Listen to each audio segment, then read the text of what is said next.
3 years later, Landlord Bay Ky's mansion was finished, standing majestic and imposing by the Ky River.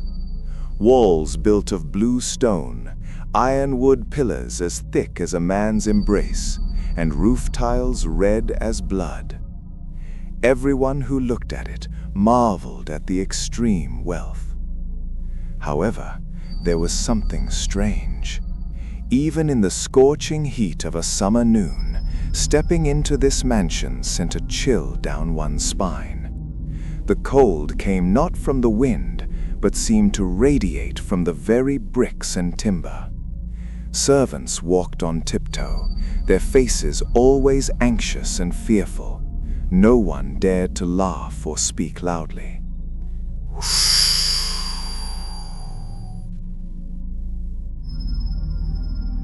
Bay Ky moved into his new home with jubilation, but that joy was short-lived. On the very first night, the monstrous sounds began. That night, the moon was bright.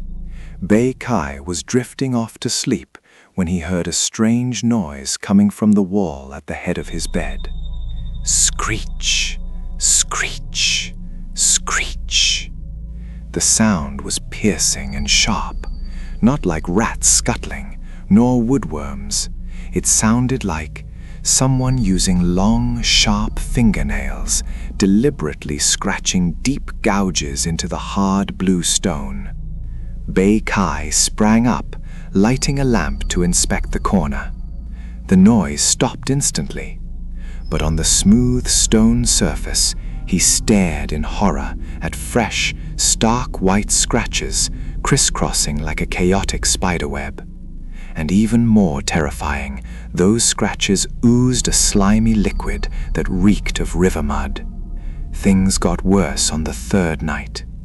Bay Ky owned a very smart black dog, a hunting breed, usually aggressive with strangers, but loyal to its master. That night, Mook suddenly howled mournfully. It rushed from the yard into the middle of the house, hackles raised, eyes wild and bloodshot, staring intently at the empty space beneath the staircase. It barked madly at that dark corner, as if facing an invisible enemy. Bay Ky shouted, "Mook, silence!" But the dog didn't listen. Suddenly it backed away, tail tucked tight between its hind legs, body shaking violently. It began to whimper, a sound like a human crying. Whine, whine, ow, ow. Then, before the eyes of Bay Ky and the servants, Mook suddenly turned its head and clamped its jaws onto its own hind leg. It crushed its own leg, then frantically bit into its stomach, tearing its own flesh. Blood splattered across the polished wooden floor. Minutes later, the dog convulsed and died. Its eyes remained wide open, rolled back toward the ceiling, jaws still clamped tight on its own exposed entrails. A death unlike any animal. Mook's death was a warning, but Bay Ky stubbornly insisted the dog had rabies. The next morning, Bay Ky's wife woke up early to go to the kitchen and suddenly screamed. On the spotless Batrang tile floor appeared a trail of bare footprints. The prints were black with mud and soaking wet, but the terrifying part was their size. Some were broad like a man's foot, others tiny like a 3-year-old child.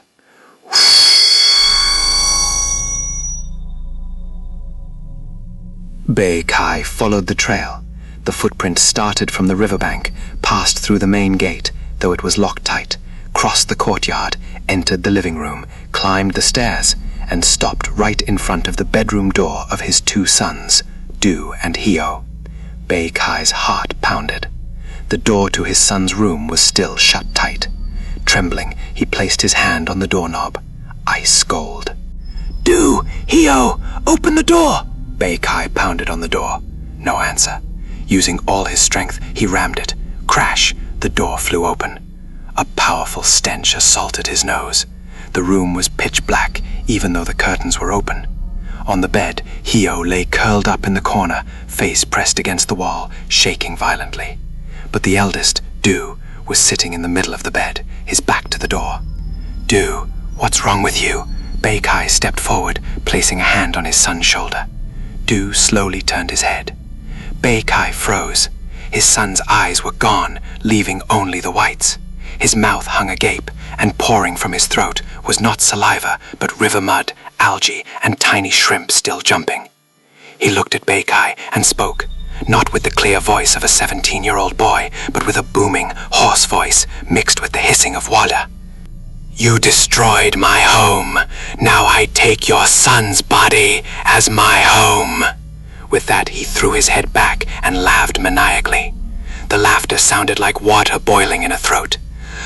In the late feudal era, in the district of Donglam, people whispered a saying, "If you want to live, avoid the gaze of Bay Ky. If you seek death, step into the Dor family mansion." Landlord Bay Ky, that name represented not only the immense wealth of the region, but also the terror of countless poor tenants. He was filthy rich, his lands stretching as far as the eye could see, but his heart was narrow and infinitely cruel. Rumor had it that every coin in his vault was stained with the blood and tears of the destitute. But as the saying goes, greed is a bottomless pit. Though gold piled up like mountains, Bay Ky lived in constant fear. What did he fear? He feared his empire would crumble, that his descendants would lose the throne he had built.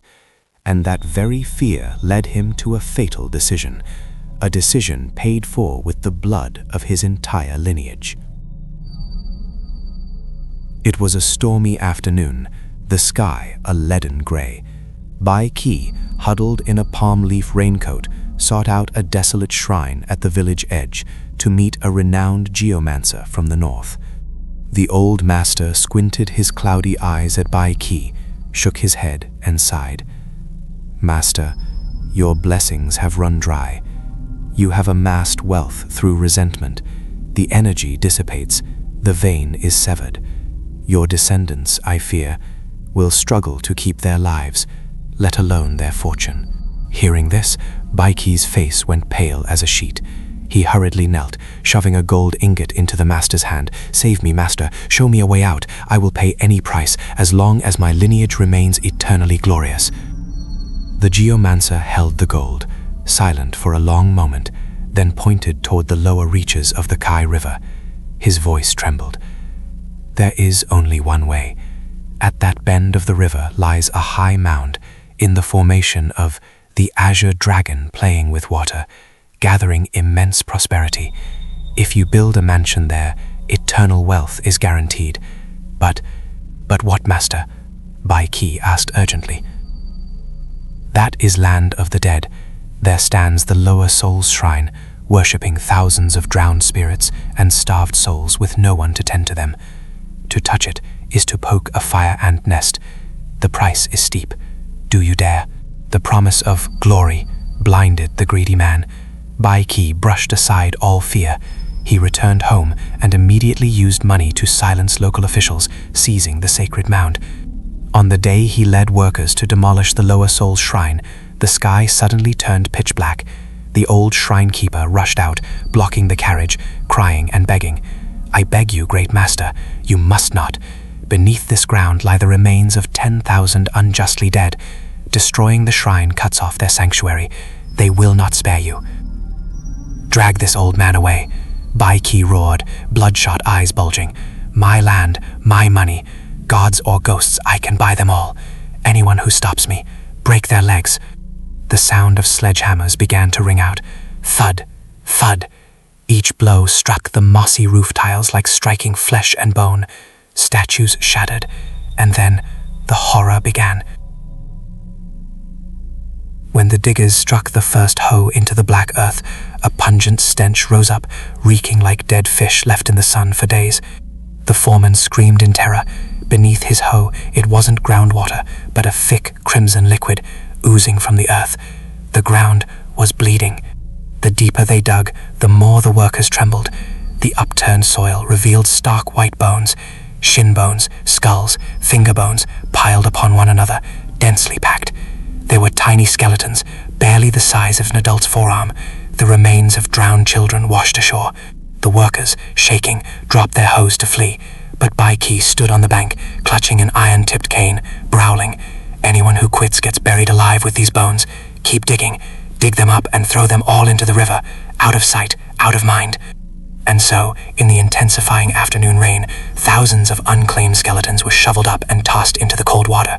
The sound of bones clattering against each other mingled with the wind howling through the rocks, sounding like a mournful wail.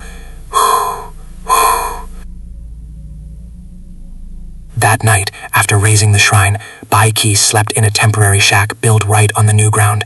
He was triumphant, thinking he had conquered both heaven and earth. But at midnight, in his slumber, Ky Ky felt something wet and icy touching his feet. It felt like soft, boneless fingers slithering from his ankles up to his thighs. He tried to scream, but his throat was paralyzed. He snapped his eyes open.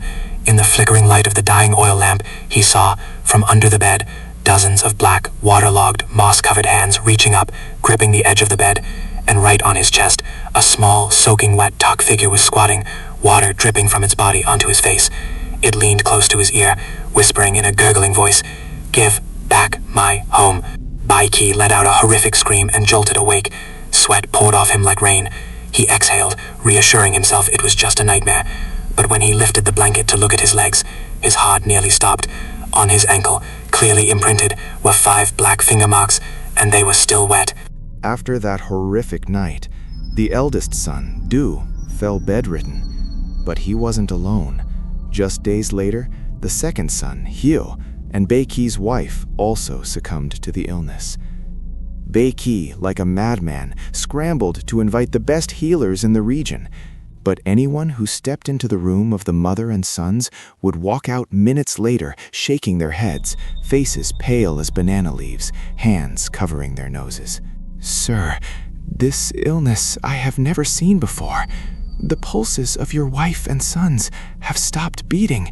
Their flesh is as cold as the dead, yet they still breathe, and there is still warmth in their hearts. This is ghost soldiers seizing the body. Medicines of the living cannot save them." Bay Ky roared in despair, smashing the medicine bowl in his hand. "Get out, you quacks! I have money! I can buy my family's lives!" But money was now just worthless paper. The monstrous disease began to ravage the bodies of his loved ones. People called it the Black Blood Plague. At first, bruise-like spots the size of a bowl appeared on the fair skin of the wife and 2 sons. These bruises spread, turning from purple to a jet black ink color. Their flesh began to ulcerate, oozing a yellow liquid that reeked of decomposing corpses. Even though servants constantly burned locust fruit and incense, nothing could mask the scent of death.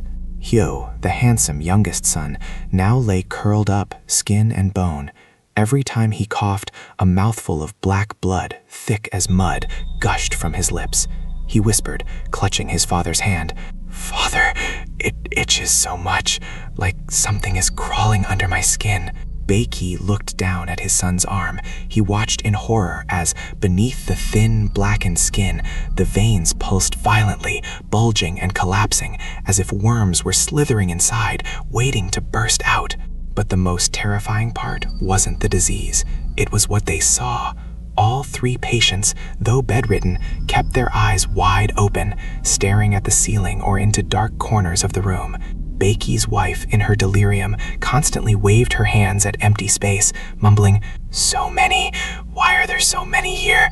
Don't push. Everyone will get a share." Bay Ky asked, "Who are you talking to?" His wife turned, eyes cloudy, smiling grotesquely. "Don't you see? They are standing all around my bed. Those soaking wet people, pale skin, bloated bellies. They say they are waiting for me to join them. They are so cold, they want to borrow my body for warmth." Bay Ky shut in, looking around the room. Only the flickering candle cast his shadow on the wall. But the chill down his spine told him she was telling the truth. The room was packed with invisible guests. The night of the full moon in the 7th lunar month, rain poured down like a waterfall. It was the fateful night for the Doe family. First was the wife. She suddenly went into violent convulsions. Her body arched like a shrimp, bones cracking loudly. She she vomited a large pool of black blood and died. Her eyes remained wide open, pupils fully dilated, staring straight at Bay Ky accusingly. Before he could even shroud his wife, screams from the servants echoed from his son's room. Bay Ky rushed over. The scene before him made him collapse. His two beloved sons were dead, but their deaths were gruesome. They lay on the bed, hands clutching their own throats, fingernails dug deep into the flesh. Their mouths were agape, jaws dislocated, and from the mouths, noses, and ears of the corpses, thousands of maggots crawled out, eating away at their faces. They had died of suffocation, suffocated by the very blood and mud surging up from their internal organs. Bay Ky let out a heart-wrenching scream, embracing his sons' bodies, but wherever his tears fell, the corpses emitted an even stronger stench of rot. The funeral was held hastily in the wind and rain. No one dared to attend, only a few hired gravediggers. 3 new graves lay lonely in the field. Bay Ky returned to the massive mansion, now empty save for himself. All the servants had fled in terror. The first night after the funeral, the entire mansion was plunged into darkness and deadly silence. Bay Ky sat dazed before the altar of his wife and sons, the candle flickering. He poured a cup of wine, draining it to forget the pain. After the deaths of his wife and children, Bay Ky was like a soulless corpse. He neither ate nor slept. His hair turned white in just a few nights. In desperation, he took all his remaining gold to seek out a reclusive high monk in the mountains, hoping to save his miserable remaining life. But upon seeing Bay Ky, the monk waved his hand and turned away, eyes closed. "Go home. The karma you created, you must bear. The resentment clinging to you darkens the entire sky. Thousands of spirits are gripping your limbs. I do not have the virtue or power to intervene." Bay Ky prostrated himself, banging his head on the rock until it bled. "Master, save me. I know my sin. I will rebuild the shrine. I will donate all my fortune." The monk simply sighed. "Spilt water cannot be gathered. You destroyed their home, threw their bones into the cold river. Now they want their home back, and that home is the very flesh and blood of your lineage." Bay Ky stumbled to his feet, a maniacal laugh echoing through the mountains. He knew his death sentence had been signed.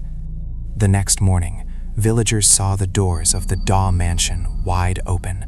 The silence was terrifying. The village chief led a few sturdy young men to investigate. Upon entering the main hall, they all froze.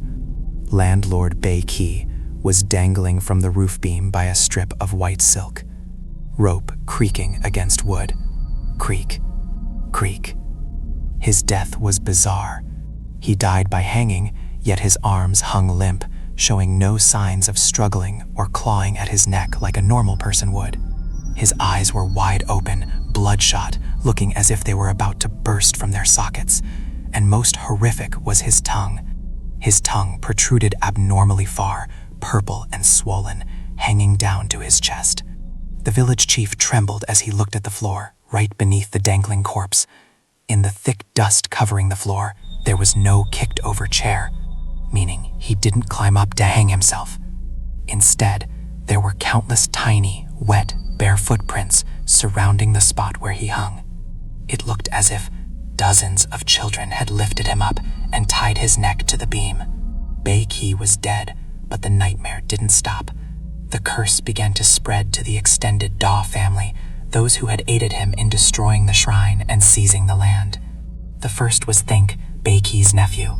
He was the one who had whipped the villagers who dared to stop the demolition years ago. That night, Think was drinking with friends when he suddenly clutched his neck in pain.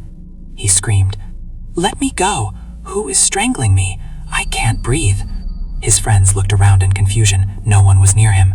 Suddenly, snap, bone breaking crisply and loudly. Think's head was twisted backward 180 degrees. He fell to the ground, dead instantly. His purple face was turned toward his back, eyes rolled up, staring blankly into the empty space behind him, where the living could see nothing. Bad news spread like wildfire. The entire Daw clan was in panic, but where could they run to escape the heavens? Uncle Lamb and Aunt Man cousins who had advised Bay Ky to dump the bones in the river, were found dead in their prayer room. Both died in a kneeling position, foreheads smashed against the tile floor, hands clasped as if begging for mercy. Blood from their foreheads pooled to form the word sin, and Locke, the henchman who had held a knife to the shrinekeeper's throat, went missing.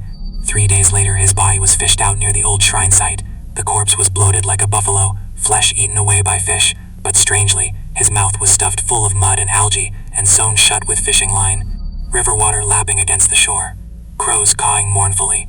In just 1 month, over 10 people in the Dogland died sudden violent deaths. Mourning white covered the entire countryside. The sound of funeral trumpets and drums played ceaselessly, chillingly tragic. The survivors of the Dogland huddled together in fear. They knew that if they didn't do anything, the name Daw would be completely erased from the face of the earth. Gathering all their wealth, they sent people everywhere to find the most skilled monks and sorcerers in the country. It was no longer about money. It was a battle to snatch life back from the hands of the Reaper. Finally, heaven did not close all doors. They invited 7 monks from an ancient pagoda on Yentu Peak. Hearing the story, and feeling pity for the innocent children of the clan who would suffer collateral damage, the monks agreed to come down the mountain. The group in bright yellow robes marched toward the Da Mansion, now the Blood Mansion. Above, dark clouds swirled, and thunder roared, signaling a great spiritual battle about to begin. Thunder rolling loudly, temple bells echoing faintly from afar. Could the 7 high monks suppress thousands of angry spirits, or would they all be drowned in a sea of blood? The Dao Mansion now looked like a giant beast slumbering amidst a sheet of white rain. Surrounding trees had withered and died, branches bare. No bird dared to perch nearby. The 7 high monks immediately ordered the main hall, where Bay Ky had hanged himself, cleared. A grand altar was erected. Incense burned heavily, the smoke obscuring the path. The 4 walls were covered in yellow talismans written in dense red characters.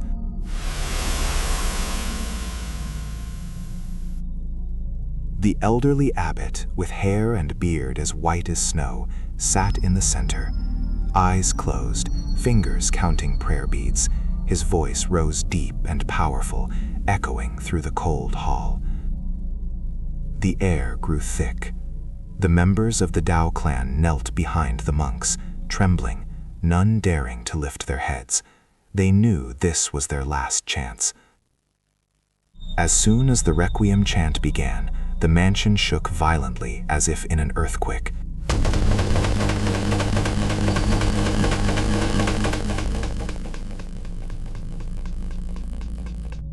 Candles on the altar flickered out, then reignited with ghostly blue flames. From beneath the floorboards, screams and mournful wails rose up, drowning out the chanting. "Get out! Pay with your lives! Don't think you can drive us away!" Thousands of voices overlapped, creating a chaotic, ear-splitting noise. The stone walls began to bleed. Crimson liquid oozed from the cracks, flooding the floor, slithering toward the monks like venomous snakes. The youngest monk in the group suddenly coughed up blood and collapsed, yet he struggled to sit back up, continuing to strike the wooden fish, his mouth ceaselessly reciting mantras. The abbot shouted, "Mind immutable amidst life's chaos, hold your ground, the resentment is testing us." For 3 days and 3 nights, no one ate, no one slept. The sound of scriptures battled the screams of demons. Outside, lightning tore through the night sky incessantly. By the dawn of the 4th day, as the first weak ray of sunlight pierced the dark clouds, all strange noises suddenly ceased. The storm had passed. The main doors of the mansion slowly creaked open. The 7 high monks stepped out. Villagers were horrified upon seeing them. In just 3 days, the monks seemed to have aged 10 years. Their faces were gaunt and ashen, eyes sunken from exhaustion. Their robes were soaked in sweat and stained with dried black blood. The abbot stood before the Dao clan, who were kneeling and weeping, and spoke in a hoarse voice. "The resentment is too heavy. My brethren and I could only suppress it temporarily, not dissolve it completely. The spirits here refuse to move on. They want this land." He pointed at the mansion and decreed, "If you want to keep your descendants alive, the Dao clan must listen closely. First, from now on, no one is allowed to live in this mansion. Turn it into the new Lower Soul Shrine. Second, the Dao and Dao clans must, for generations to come, assign people to offer incense and pray daily for the spirits. You are forbidden to sell the land or profit from this place. Third, descendants must live virtuously and do good deeds. Absolutely no greed or cruelty. If you violate this, the resentment will rise again, and then even gods and Buddhas cannot save you. Hearing the decree, the survivors bowed in gratitude. They escaped death, but the price was their freedom. The entire clan became reluctant gravekeepers for the sins of their forefathers. From then on, the magnificent mansion of Landlord Bay Ky became a gloomy temple. Rumor has it that on full moon nights, if one boats past that river bend, one can still hear children giggling and glimpse the shadow of a man in silk robes, a rope around his neck, wandering aimlessly in the courtyard. The story of Landlord Bay Ky ends there, but its lesson remains timeless. Wealth and glory are like drifting clouds. Only karma follows us forever.